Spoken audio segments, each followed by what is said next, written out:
Still having conversations on the Nigerian people and the journey ahead. The unveiling and screening of ministerial nominees that will form the nation's new executive cabinet is another high point of the fast-paced administration of President Bola Tinubu of Nigeria. With major economic reforms in the past 2 months setting a new path for the country, the formation of a full executive cabinet is expected to drive the momentum of our governmental activities in a way that quickens the crystallization of the several thematic policies. Over the past 2 months, President Tinubu had directly headlined his administration with major monetary and fiscal policy reforms, including the removal of the parasitic subsidy on petrol, abolition of the multiple foreign exchange rates, redirection of the central bank to core mandates, and rollout of a comprehensive food security and social welfare program. Grappling with revenue shortage amidst mounting debts, high unemployment, insecurity, food shortage, poor infrastructure, and worsening impoverishment, Nigeria is at a decisive point and there is much expectation on the new cabinet. Financial and political analyst Gbolahan Olojede joins us now. Good morning, Mr. Olojede. Thank you very much for joining us. Nice to be here. All right. This morning we're having a conversation about the ministerial list. There have, President Bola Ahmed Tinubu has broken records. It would seem that the list that has currently been passed to the Senate is the highest list we've seen so far.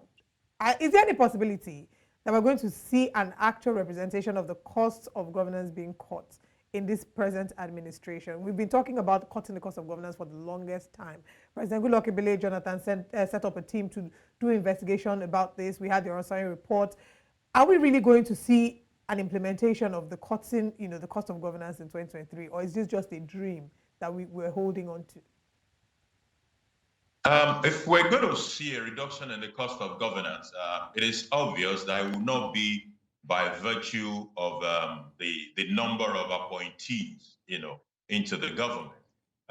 Maybe because there are actually other areas, the Rosari report issue is still there, and a lot of other sources of wastage within the bureaucracy that we can look at. But as far as maybe like cutting down the number of appointees, from all we can see, that is not likely to happen. It has become what I would call when the village river has given you a child, it will demand for sacrifice. So there is a lot of political rewards going on, and that is why we have this size of cabinet. Of course, that could be pruned down over the months, based on review of our situation, based on performance related issues. But for now, we have no hope about cutting down cost of governance from the perspective of the number of appointees. Well, and of course, we can see this not just on the federal level. We've also seen it on the state level also. I spoke earlier about Governor of Adamawa State, Fintiri, with his list of 45 social media special assistants. A list that has 35 names strictly for social media and content creation, and then another, 10 names for different types of media, just for Adamawa State. So yeah, we may not, see that. But let's talk about the names on this list. That has also been criticized as, one of the signs that we may not really be seeing anything, fruitful or beneficial to the Nigerian people, saying that the list is filled, to some extent with former governors. I saw an article that said that the Senate is no longer the retirement home as it was for governors. It is now ministerial list. So, Mr. Olojede, I beg your pardon, do you see these names and get some inspiration as to where Nigeria is headed? Okay, I will repeat that saying that I mentioned before, that when the village river has given you a child, it will demand a sacrifice. And we can see elements of that playing out in what is apparently political rewards for most of these appointments. So you see all those governors from Kaduna, Kano, Kebbi, Zamfara, Rivers Plateau, everybody is being compensated. You have a situation in which the president had 65% of its vote from the north. So it is apparent that some of the people that were responsible for those numbers are the people he's compensating. Can they perform? It will be left for us to see. What you would typically have in a cabinet will be some who will do okay and some who will not do okay. Despite the fact that the place is filled with politicians, there are also a couple of people who have a history of performance in certain things. And those people might as well live up to the expectation and do something. But if the way Ashwaju we approach this is going to be different from the way the previous president approached it, is to say, periodically there will be a review of the performance of these people. And people that are not performing will have to be asked to step aside. I hope sincerely that this is how the president will approach the matter. Yeah, in the previous administration, once you get a job, it's like a lifetime appointment. Yeah, Mr. Olojide, can you point out a couple of them, a handful of them that you can say this one's performed well, like you've just mentioned? I think El Rufai, there are security challenges, no doubt, in Kaduna State. But when I look back to his trajectory, including what he did in Abuja as a minister of the FCT, and a few other things, he has the capacity. He set his mind to do it. He will do it. And interestingly, his current portfolio will not have anything to do with security or no security issue. It is strictly going to be a ministerial role. When the man is firm on something, he gets result out of it. And you can see it from the maybe issues around IGR of Kaduna, which rose tremendously during this regime. Is one of the, when it comes to growing the revenues of the state, Kaduna State comes up as one of the topmost in the country. All right. Any other one you can point out? Apologies, Olive. For the rest, there is the Kebbi guy, Bagudu. Most of the other guys, to my mind, are politicians. I am not particularly close to their performance in their respective states, apart from the Oshun guy. Yeah, but I think it's mostly because yes. There is nothing to really praise them for. If we I think I've said it before that we need to have a proper assessment, and we as Nigerians need to come together and say, okay, these are the standards with which we rate the performance of a person in office.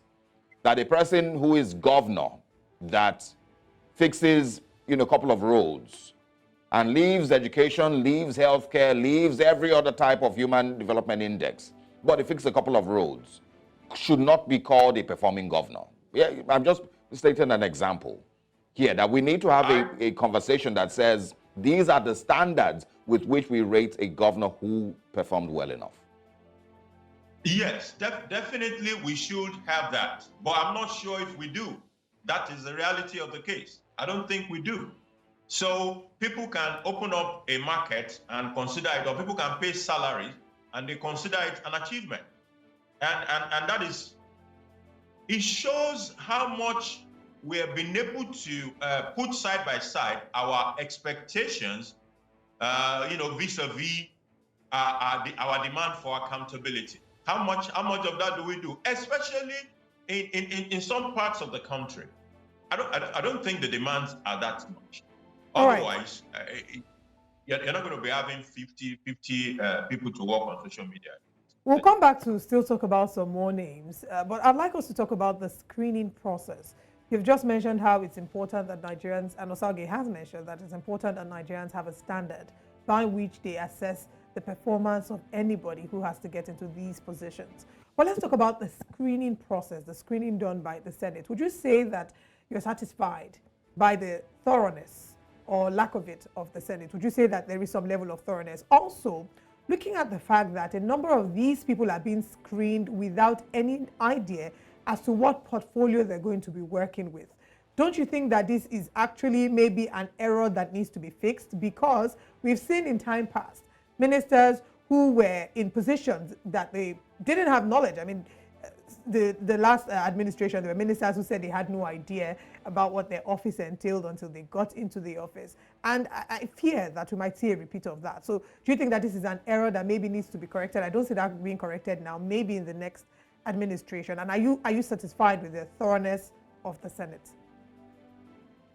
I don't think we can really talk much about thoroughness. I think it was more of politicians screening politicians, largely. Of course, the discussion that I enjoy, you will find out that there were discussions, most of them were discussions involving the technocrats amongst them. So if you watch the Wale Edu or the Professor Ali Pate, I don't know if either of you watched Professor Ali Pate at that screening. Those ones were quite interesting. They know their onions and they can speak to those issues. You see, if we did not set an agenda, if we did not set what we seek to achieve from the screening, how do we now measure whether we have achieved anything or not? The standards are not set beforehand. It becomes difficult to measure what we have achieved. The issue of attaching portfolio may have to be driven from a law perspective. For as long as we don't drive it by the law, any president can decide to choose not to attach any portfolio to it because there is no demand under the law for them to attach any portfolio to it. I interview people in my private capacity as a business person. And I cannot imagine actually interview a person without knowing what I'm interviewing the person for. It doesn't add up, really. No. But what the National Assembly is saying is that though for us, citizens, we probably don't know what they're being interviewed for, but that for them at the back end, there is certain information that are provided about what these people are being screened for.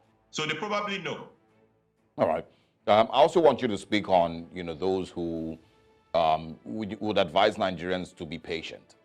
The government just got into office. It has made some moves, with, of course, the Naira exchange rate, of course, CBN rate and the parallel market. It has also made some moves with petrol subsidy.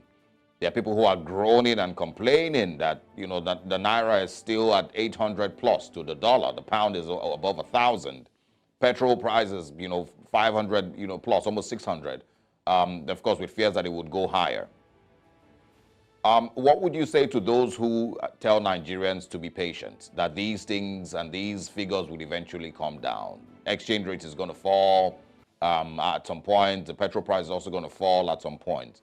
Do you see that happening, or is it just wishful thinking? Okay, what I will say is that on the side of the government, we need to move faster. If there are 10 issues we seek to implement, if it is 2 or 3 that we have been able to put together the modalities for implementation, let's start to roll out without further delay, while we continue to discuss on all the other issues. People want to see actions. So the government must go out there and show them those actions. There is no doubt that some of the plans that have been rolled out are quite comprehensive and will indeed impact the society for the better. But beyond the plans, it is the speed with which government must move so that people can begin to see those actions affecting their lives as soon as possible.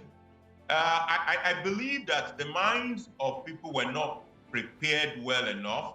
That is why some of the issues are coming up. For example, I won't say I'm surprised that if you remove subsidy that the price will go. I'm not surprised. I won't say I'm surprised that if you shift the official dollars from 462 and you collapse everything and it goes all the way to 750 or 800, that the price will further go up. I am not surprised about that. But then there are a lot of people who expected that when you say fuel price will go up or that it can adjust itself over time, that within that 1 month or 2 months, that price adjustment should start to kick in. It doesn't work that way. So that communication has to be more effective. Then all the other critical demands of the people, especially around issues of working refineries, let's put pressure on the contractors to deliver. I learned now that Port Harcourt refineries has been shifted to December, that will start to produce by December. That's nice. Let's pursue it and follow through. Initially, we shouldn't forget that it was meant to start producing by June. So June has moved further by 6 months. There is worry refinery. What is the current status? Let's be able to also fast track issues on that, as well as the Kaduna refinery. So for as long as people begin to see some of these promises being rolled out and begin to make impact on their lives, the complaint will go down and they will actually build trust that the government seems to be serious and will do what it says it will do. There's still one more complaint I would have loved you to address. We don't have time. If you can, in maybe 20, 30 seconds, I'll appreciate it. And of course, we've seen gender advocates criticizing the fact that there hasn't been 35% affirmative action for women. We've seen representation drop, and now it's 19.15% ministerial representation for women. Does this come as a surprise to you? And does this maybe tell of the inclusive nature of the president? Okay, I think we seem to have more women this time around than we had before, if I'm not making a mistake. So it might be a step forward, but I thought this was legalized. I thought the issue of 35% became a law. If it became a law, my expectation would be that it should be implemented. So there might be some demand along the line for more people to be appointed from the female gender. The opportunities for the board appointment are still there anyway. So that's my comment. Right, you're right. We're hoping that the 35% affirmative action, there of course was a court judgment to that on the 6th of April 2022, and we certainly will be following up with this to see eventually how it plays out. Mr. Olojede, thank you very much for your time with us this morning. Yeah, thanks for having me.